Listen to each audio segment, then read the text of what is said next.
Shalom, hari ini kita akan renungkan surat Roma pasal 8, teksnya ayat 1-17.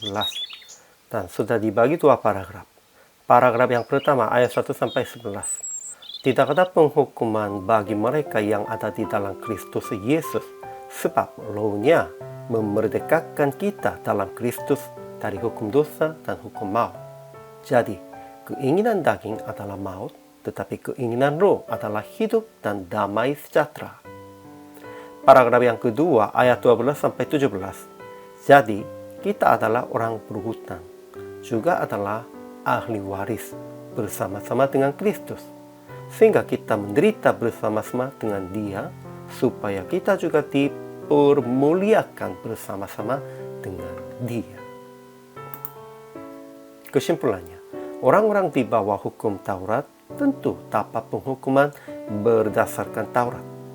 Namun, semua orang yang menerima Yesus sebagai juru selamanya menjadi orang yang dikuasai hukum Law, kasih. Sebab kita dibebaskan dari hukum dosa dan hukum maut, dan semua orang yang tak dihukum itu mematikan perbuatan-perbuatan tubuhnya karena Roh Allah hidup di dalam kita. Kita adalah orang berhutang dan menjadi ahli waris bersama-sama dengan Kristus. Jadi kita menderita bersama-sama dengan Yesus untuk dipermuliakan bersama-sama dengan Dia. Ajaran tentang Allahnya. Pertama, Law yang memberi hidup telah memerdekakan kita dalam Kristus dari hukum dosa dan hukum maut.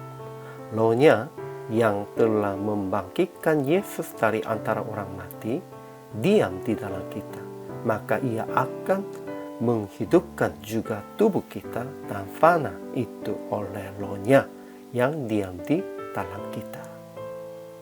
Kedua, Allah telah mengutus Anaknya sendiri dalam daging yang dikuasai dosa karena dosa. Ia telah menjatuhkan hukuman atas dosa di dalam daging, supaya tuntunan hukum Taurat digenapi di dalam kita yang tidak hidup menurut daging tetapi menurut Law. Ketiga, Kristus ada di dalam kita, maka tubuh memang mati karena dosa, tetapi Law adalah kehidupan oleh karena kebenaran.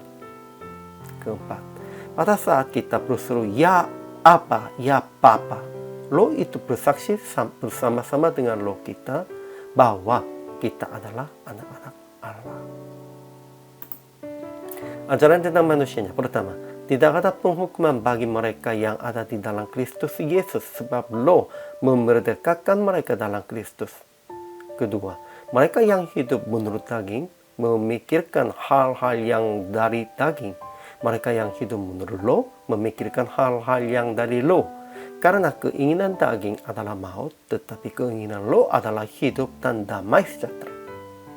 Ketiga, mereka yang hidup dalam daging tidak mungkin berkenan kepada Allah, tetapi kita hidup dalam Law sebab Law Allah diam di dalam kita. Siapapun orang tidak memiliki Law Kristus, ia bukan milik Kristus. Keempat, mereka yang hidup menurut daging akan mati, tetapi jika oleh Law kita mematikan perbuatan-perbuatan tubuh, kita akan hidup. Semua orang yang dipimpin Law Allah adalah anak Allah. Oleh Law itu kita berseru ya Aba, ya Bapa. Kelima, kita adalah anak, juga adalah ahli waris yang berhak menerima janji-janji Allah, yang akan menerimanya bersama-sama dengan Kristus, sehingga kita akan menderita bersama-sama dengan Dia, supaya dipermuliakan bersama-sama dengan Dia. Jadi, aplikasi hari ini pertama, hidup di dalam Law Allah dengan memikirkan hal-hal yang dari Law dan berbuat sesuai dengan kehendaknya. Ya, harus memikirkan hal-hal yang dari Law dan berbuatnya sesuai dengan ini, harus mengasihi orang lain, dan harus melawannya yang fana, apapun. Kedua, melakukan untuk damai sejahtera dengan semua orang dalam bimbingan Law. Lebih pentingnya ini juga, kita harus melawan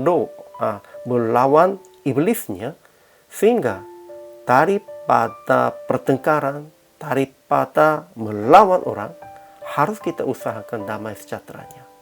Inilah dalam bimbingan Law, dan inilah hal-hal yang dari Law. Ketiga, menerima penderitaan dengan pikiran yang Anda dipermuliakan bersama-sama dengan Yesus. Itu juga penting.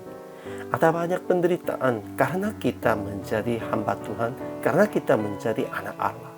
Namun, menerima itu, karena kita semuanya menerima Yesus Kristus sebagai Juru Selamat, itu artinya kita akan mengikutinya jalan Yesus Kristus, akan menerimanya penderitaan Dia juga.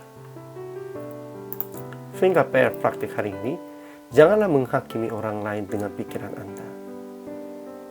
Kita tidak dihukum, kita tidak dihakimi, sehingga kita pun juga jangan menghakimi orang lain dan menerima penghakiman dan penderitaan oleh orang lain dengan hati damai sejahtera. Inilah perbuatan berdasarkan keinginan Law. Hari ini juga, selamat melayani. Tuhan Yesus memberkati.